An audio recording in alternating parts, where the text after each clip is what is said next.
নবী চরণ যদি নাহি বা থাকতো, ভক্ত কি হেঁটে এসে সাধু সঙ্গ করতে পারত? এই চরণের উপরে আরো একজন বড় আছে, সেটিকে জানো? সেটি হলো বৈষ্ণবের চরণ ধুলি। এই যে ধুলি আমরা অঙ্গে মাখি। আমাদের পার্শ্ববর্তী আরো একটি ধর্ম আছে, ইসলাম ধর্ম। ওনারা ধুলি কি করে? ওনারা ধুলি মাখে, আমরা চরণে হাত দিয়ে মাখি। আর ওনারা কোথায় মাখে জানেন? আল্লাহ বলেছিল 25 নবীর জীবনী আমার কাছে আছে, আমার কাছে কোরআন শরীফ আছে। যদি তুমি শুদ্ধ হও তবে করতে পারবে। ধর্মকে যেন কেউ অপমান করো না, যার ধর্ম তার কাছে করো। 25 নবীর জীবনীতে আছে, আল্লাহ বলেছিল নবী এই মুহূর্তে তোমার আমাদের দরকার, কয়েকদিনের রাস্তা এক মুহূর্তে যেতে হবে। নবী মনে মনে ভাবলো পাতাল দিয়ে গেলে তোমায় আমি দর্শন পাবো। পাতালের দিকে চলে যাচ্ছে, সামনে নদী। নবী ওই নদীতে নামবে, জুতা খুলছে। নদী বললো নবী জুতা খুলছো কেন? বলে জলে নামলে ভিজবে জুতা, এই জন্য খুলছে। আর জুতা পায়ে জলে নামা যায় না। বলেছিল নদী বলেছিল নবী আমার অনেক দিনের স্বাদ, আমি মক্কা মদিনায় যাব, কিন্তু আমি নদী যতই স্বাদ হোক না কেন আমি কোনোদিন মক্কা মদিনায় যেতে পারবো না। কিন্তু আজকে আমার স্বাদ পূরণ হবে, আমি মক্কা মদিনায় যেতে না পারি নবী, কিন্তু তুমি মক্কা মদিনা থেকে এসেছো, ওই মক্কা মদিনার চরণের ধুলি তোমার জুতার নিচে আছে। আমি মক্কা মদিনায় যেতে না পারি, কিন্তু ধুলি তো পাবো। নবী দাও তোমার জুতা তোরা আমাকে দাও, তোমার ধুলি আমি অঙ্গে লেপন করবো। সেদিন নবী বলেছিল তোর নাম কি রে? বলেছিলেন আমার নাম সুরমা। আজ থেকে আমার চরণ ধুলি তুই সুরমা রূপে পরিণত হবি। যদি কোনো মুসলমান ব্যক্তি তার নয়নে সুরমা দেয়, ওই নয়ন দিয়ে দিদার করলে, দর্শন পেলে আল্লাহকে দর্শন করতে পারতেই পারে।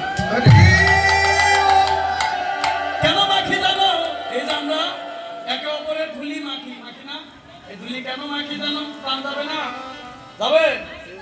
সকালবেলা কিন্তু বলেছিলাম প্রাণ যাবে না? যাবে কয়দিনের মধ্যে? 7 দিনের মধ্যে। কয়দিনের মধ্যে? পরে শুনে বললেন প্রাণ যদি যায় 7 দিনের ভিতরে যাবে। যদি আজকে এখন প্রাণ যায় তবুও 7 দিনের ভিতর যাবে। শনি রবি সোম মঙ্গল বুধ 7 দিন না? যদি কালকে প্রাণ যায় তবুও 7 দিন, 1 বছর পরেও যদি প্রাণ চলে যায় 7 দিনের মধ্যে 7 দিন। প্রাণ যদি চলে যাবে 7 দিনের ভিতরে যাবে।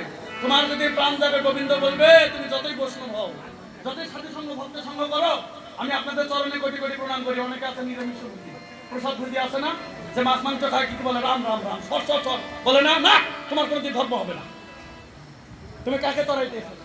যে মানুষটি মাছ মাংস পেঁয়াজ রসুন খায় আর তুমি প্রসাদ সেবা করছো, যে মানুষটি মাছ মাংস পেঁয়াজ রসুন খাচ্ছে ওকে তুমি পাশে বসাও। প্রতিদিন তো তুই মাছ মাংস সেবা করিস, আজকে আমার গোবিন্দের প্রসাদ খা, প্রসাদেরও কৃপা হবে।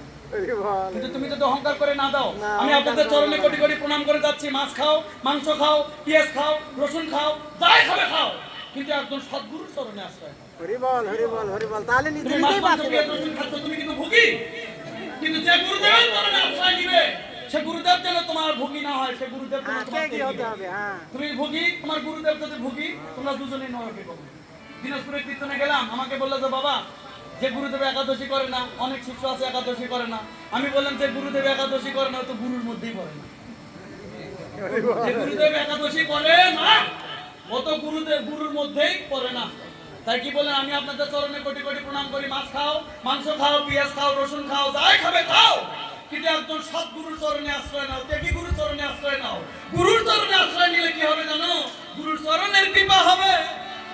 আর কৃষ্ণ নাম করলে কি হবে? কৃষ্ণ নামের ক্রিয়া হবে। এই গুরু গোবিন্দ দুটি বস্তু যেদিন তোমায় ধরার মতো ধরবে, ওই দিন তুমিও মাছ মাংস পেঁয়াজ রসুন ছেড়ে দিয়ে গুরুর কৃপা বলে দেহ সাত্বিক আহারে পরিণত করে জন্মের মতো গোবিন্দ সেবায় ভোগ না করিলে কোনদিন কোন চিন্তাকে বঞ্চিত পারবে না। তুমি যতবার ভোগ করো, কিন্তু সৎগুরুর চরণে আশ্রয় নাও, দেখবে গুরুর কৃপা বলে তুমি একদিন ত্যাগে পৌঁছে যাবে। সাপ বললেন গোবিন্দ এই যে প্রাণ যাবে না, যাবে। গোবিন্দ কি বলবে? করি দাও, করি দাও। করি কিনে পার হবে? যত বৈষ্ণব হও আর যাই হও না কেন, অবৈষ্ণব বলে কোনো ফ্যান করবে। অনেকে বলে হ্যাঁ ওরা মাছ মাংস খায় না, ওরা বৈষ্ণব, আর আমরা মাছ মাংস খাই, আমরা অবৈষ্ণব। না, পৃথিবীর মধ্যে কেউ অবৈষ্ণব না। সবাই বসে সবাই বৈষ্ণব। একজন হলো শুধু বৈষ্ণব, এদিকে আয়। এই বৈষ্ণব, এদিকে আয়। বাবা আমি কিন্তু আয়, আয় বাবা। এই, লজ্জা পাইছে আচ্ছা একটু কথা বলে যাচ্ছি, শোনেন। এই তো অনেকে আছে মায়ের হাতে খায় না। কেন? তুমি আজকে কার না কার নিকটে মন্ত্র নিলে, এসে মাকে মায়ের হাতে খালে না কেন? তোমার মা তোমার কাছে অবৈধ। বলে আমার মা মাছ মাংস দিয়ে রুটি খাচ্ছে, এজন্য তোমার মা অপবিত্র না। পৃথিবীর বুকে গঙ্গা পবিত্র, পৃথিবীর বুকে গঙ্গা পবিত্র, কিন্তু ভাগবত বললো গঙ্গার চাইতে অতীব পবিত্র তোমার জন্মধারিণী মা। হরি বল মা কোনোদিন অপবিত্র হতে পারে না। এটি তোমাদের চরণে কোটি কোটি প্রণাম করে যাচ্ছি গো। মাকে কেউ অবহেলা, তোমার মায়ের চরণে যদি ভক্তি না থাকে, একটি কথা বলে যাচ্ছি, সময়ও নেই, বলে যাই। রাজা রাজা ধ্রুব মহারাজা, ধ্রুব মহারাজা রাজা রাজত্ব ছেড়ে বনবাসে গিয়ে সবকিছু ছেড়ে কৃষ্ণ বলে কাঁদছে।